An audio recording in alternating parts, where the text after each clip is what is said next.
guys! Welcome to this episode of Learning Turkish with Jamie. Today we're going to learn all about the accusative case. Actually, not all about it. We're just going to learn the basics of it. Dersimize başlayalım. So the accusative case is very important in Turkish. It's probably also one of the hardest things that foreigners struggle with. So we're just going to take it slow and go through the very basics of it step by step. The accusative case is an ending, meaning it attaches to the end of the main word, and it means definite direct object. So what does that mean in plain English? Well, let's start with what a direct object is. In English, we don't have a suffix or a marker telling us what the direct object is. We understand it immediately through sentence order. For example, John threw the ball. The ball in this sentence is the direct object. It's the object of the verb, which is threw. So the thing being thrown in this sentence, the ball, is the direct object. Sally closed the door. In this sentence, Sally's the subject, closed is the verb, and the door is the direct object. In an English sentence, the direct object comes right after the verb. It's also the thing being directly acted upon by the verb. Let's do one more example. Tom saw the moon. So in this sentence, what's the direct object? It's not Tom, he's the subject. The verb is saw, so we have the moon. Has to be the direct object. So in English, because we understand this through word order, often English speakers will forget that in Turkish, we need to put an ending on the end of a word, and it's not dependent on word order. So the direct object is the thing being acted upon directly by the verb. Sometimes sentences will have more than one direct object. Sometimes sentences will have more than one object, and we differentiate between the two by calling one an indirect object and one a direct object. The reason this is important because the accusative case ending is only for the direct object. So in English, once again, we understand which is which by word order. The direct object is closer to the verb, both in location as well as meaning. For example, Mary hung her coat on the hook. Her coat is the direct object, is closest to the verb, well, as in comes right after the verb. The second object to come after the verb is the hook, and that's the indirect object. It's not actually the thing being hung, but it is related to that action. How about David put shoes on his son? So the thing being put on are the shoes. Therefore, that's the direct object. We also understand it because it's closest to the verb. His son is related to that action, but not so closely, so it's the indirect object. So in Turkish, keep in mind that only the direct object takes this case ending. What is the case ending? It's you choose between 4 different vowels, the undotted I, the dotted I, the undotted U, and the dotted U. So I, U.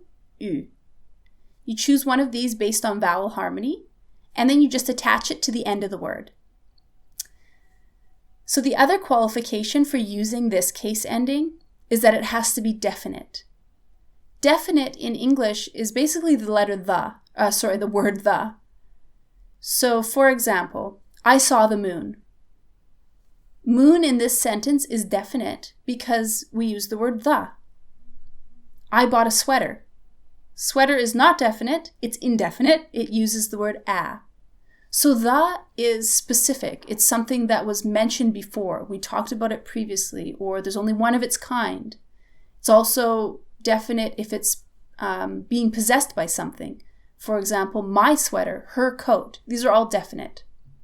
But just for simplicity's sake, you can understand it with the word the. So the accusative case, I, U, is used to tell us what the direct object is, and when that direct object is definite, we put it on the end of the word. Let's look at some examples in Turkish. Ayı gördüm. Ay is moon in Turkish. Gördüm means I saw. So you'll notice that at the end of I, we've put the letter I, the undotted I. And that's because ayı gördüm, I saw the moon. The moon in this sentence is both definite and it's the direct object. How about topu buldum? Top means ball, buldum means I found. In this sentence, so it's I found the ball. In this sentence, top is both definite and it's the direct object. The ball. It's also the direct object of the word I found. So it becomes topu buldum. We've put the u ending on the end because u goes with the vowel o according to vowel harmony rules. Topu buldum. Let's do another one. Kahveyi içiyor. Kahve is coffee. We've put the accusative ending on it, but because this accusative ending is just a vowel by itself, sometimes it needs a buffering consonant, the letter Y specifically, if the main word we've attached it to ends in a vowel. So kahve ends with the letter E, and we don't want to have two vowels come together, so we put the letter Y in between, and it becomes kahveyi içiyor. İçiyor means he's drinking. He's drinking the coffee. The coffee is both definite and it's the direct object, therefore we put the accusative case ending on the end. One more example to wrap it up. Çoraplarımı değiştirdim. Çoraplarım means my socks. Değiştirdim means I changed. So we've put the accusative case ending on it because my socks are the direct object of the verb to change. I changed my socks. And possession, if you recall, is always definite. So I changed my socks. We didn't use the word the, but it's specific because they're mine. Therefore, we also use the case ending for this scenario. I changed my socks. Çoraplarımı değiştirdim. We put the ending on the end because çoraplarım, the last vowel in the word, is an sound. So we choose the ending. Çoraplarımı değiştirdim. I hope that simplifies the accusative case for you guys a little bit. We'll have another video later when it's used with verbs. I hope you enjoyed the video. If you liked it, don't forget to like. If you really liked it, subscribe and get updates for all our following videos.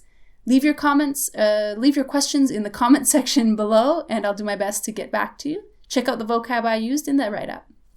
Hoşça kalın.